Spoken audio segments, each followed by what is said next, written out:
Maharashtra CET guys तुम्ही Kannada paper घेतलेला आहे ना, तुमच्यासाठी हे व्हिडिओ बनवत आहे. हे तुमच्या पेपरमध्ये 10 प्रश्न असते.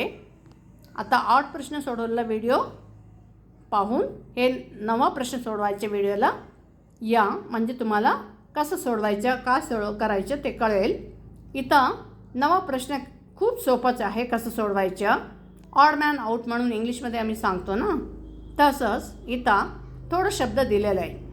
ते शब्दच्या ग्रुपमध्ये कुठला शब्द ते ग्रुपला नाही आहे, म्हणजे जुळत नाही, ते ग्रुपमधून सोडून वेगळा अर्थ देते, ते निवडा म्हणतं. ऑड मॅन आउट म्हणतो ना, तसंच ते मर गिಡ हಣ್ಣು बಳ್ಳಿ. इथं 4 शब्द दिले आहे.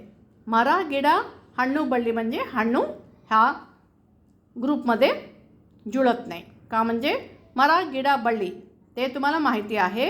मर गिಡ बಳ್ಳಿ एकच होते, हಣ್ಣು इज वेगळं होते. नदी होळे हळ्ळी मीनु, तिथं पण असंच नदी होळे हळ्ळा ते सगळं पाणीच आहे. मीनु पाणीमध्ये असलेला प्राणी आहे. हಣ್ಣು पण फळं आहे. ते मर गिಡ बಳ್ಳಿ ते सगळं झाडामधला एक एक प्रकार आहे. तसं ते समजून ऑड मॅन आउट अंडरलाईन करायचं. कत्तलू सूर्य चंद्र नक्षत्र. कत्तलू shows us the blackness or the darkness, but surya chandra nakshatra all belongs to sky. So like that way you have to select which is the odd man in that group. Powder bade sugandha chakkuli, they powder bade sugandha all of us for our fancy, but chakkuli is eating thing.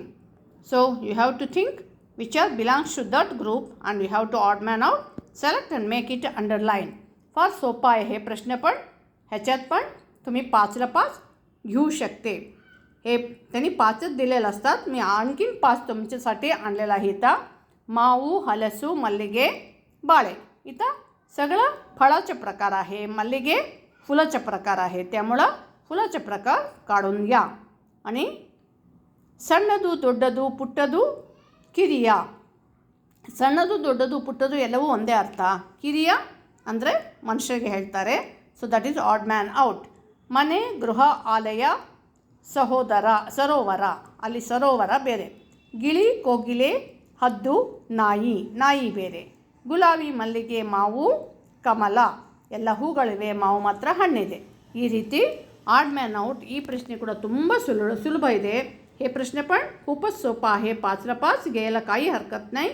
So no tension, nothing at all. खूप सोपा प्रश्न आहे. ह्याच्यात 5 marks पूर्ण घेऊ शकते. त्यामुळं थोडा अभ्यास करायचा. जुना पेपर घेऊन तुम्ही सॉल्व केलं ना, तुम्हाला प्रॅक्टिस होते. त्याच्या मानाने मी हे व्हिडिओ केले. आणि तुम्हाला आवडले तर लाईक करा, शेअर करा, आणि काही प्रॉब्लेम झाले तर मला कॉन्टॅक्ट करा. धन्यवाद.